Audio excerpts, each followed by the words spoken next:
In my career, I've been to 27 suicides and 6 murders, and I think you sort of get used to that. You get hardened to it, and you do put it to one side. And I've got a family as well. Yeah. The only thing that really has affected me has been where children have been involved. I think everything adult I can sort of cope with. Children, I didn't cope with quite so well, but even that, probably have coped with it as well as you could do.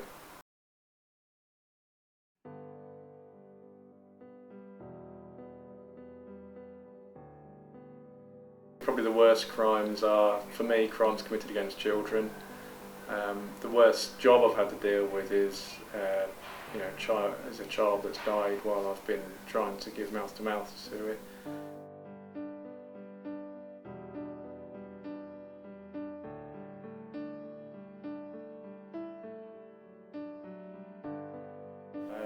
We're never going to not investigate your crime, but we have to be realistic about what we can do. So if it's a fairly minor theft, we're not going to be looking at hours of CCTV. But if it's a burglary, we probably are. And if it's a murder, we definitely are.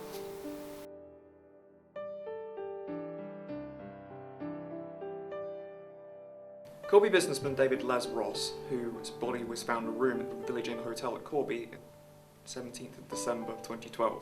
The body of 39-year-old Mr. Ross was found by a member of hotel staff on the afternoon of Monday.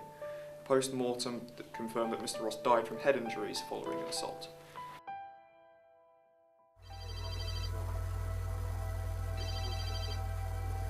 Hello, Les? Hello?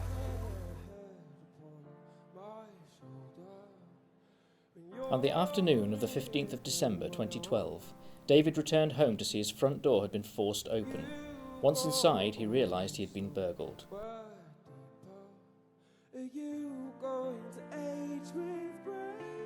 Laptops and mobile phones had been taken, and intruders had left the bathroom taps running upstairs.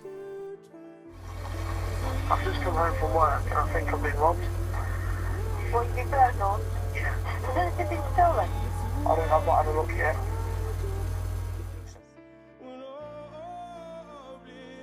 The water had damaged the wiring in the house, so David had to look for alternative accommodation until it was fixed.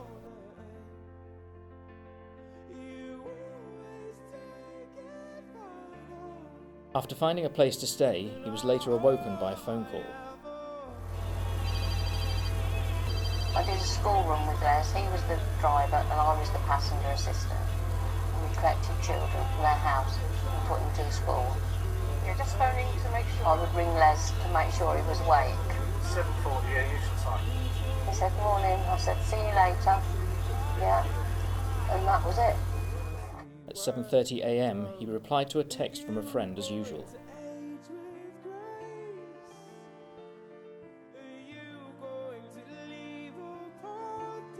He's not done that. Quarter straight, 10 minutes straight. Where is he? So I rang him.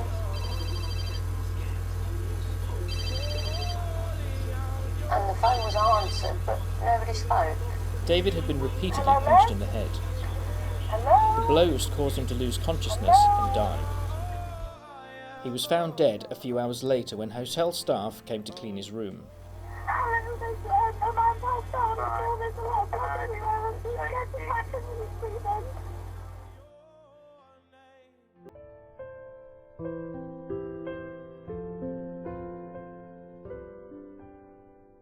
It doesn't really tell you much, does it? It's just that he was found in a hotel and he's been struck on the head.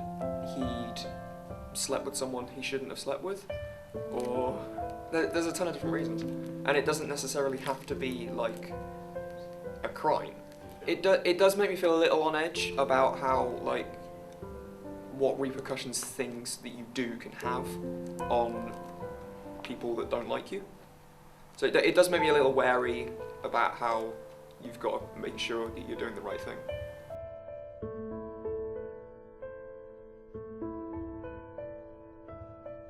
A balaclava-clad man pulled his victim to the floor during an attempted robbery in the Great Oakley area of Corby. Incident which took place at about 11:40 p.m. on Saturday, April 20th.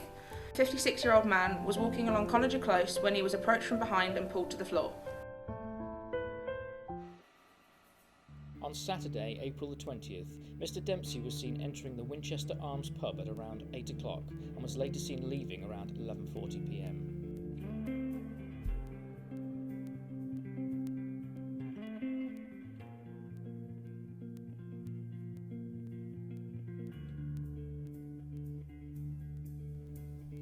A dark-clothed man was reportedly seen lurking around the area at a similar time.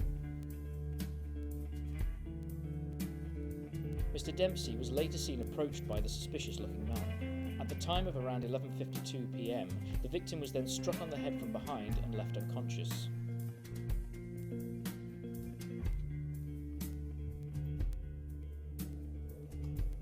The attacker then left empty-handed after accidentally running into a passerby and dropping Mr Dempsey's belongings.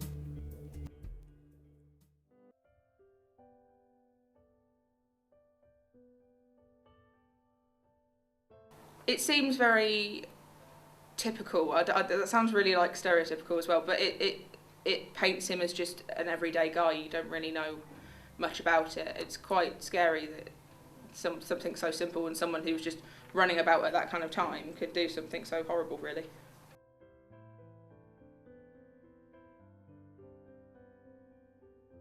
A man has been charged with causing grievous bodily harm after a woman was stabbed multiple times in Corby. The 28-year-old victim was taken to Wellsgrave Hospital, Coventry by helicopter and her condition is now stable. Charles Stephen, 58, of Ripley Walk on the Kingswood estate in the town appeared at Northampton Magistrates Court on Tuesday, January 1st.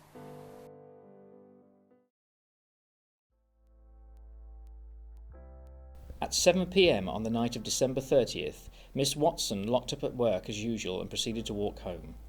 It was reported that Miss Watson unusually took a different route home that evening and cut through her local estate.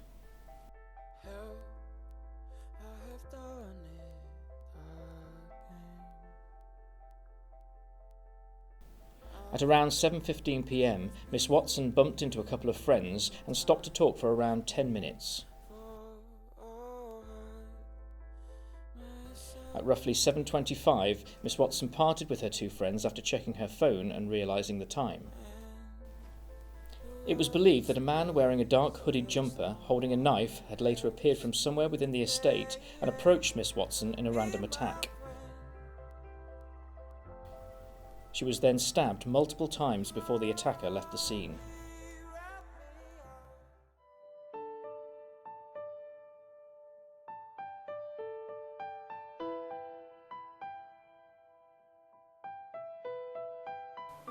Pretty scared because I'm not living that far away from Willowbrook Road, and I do know where Ripley Walk is as well. It is quite scary to think that it can happen in your town around the corner from where you're living. I'd like to know what's happened to Charles Stephen at court to see whether he's actually gone to prison or not.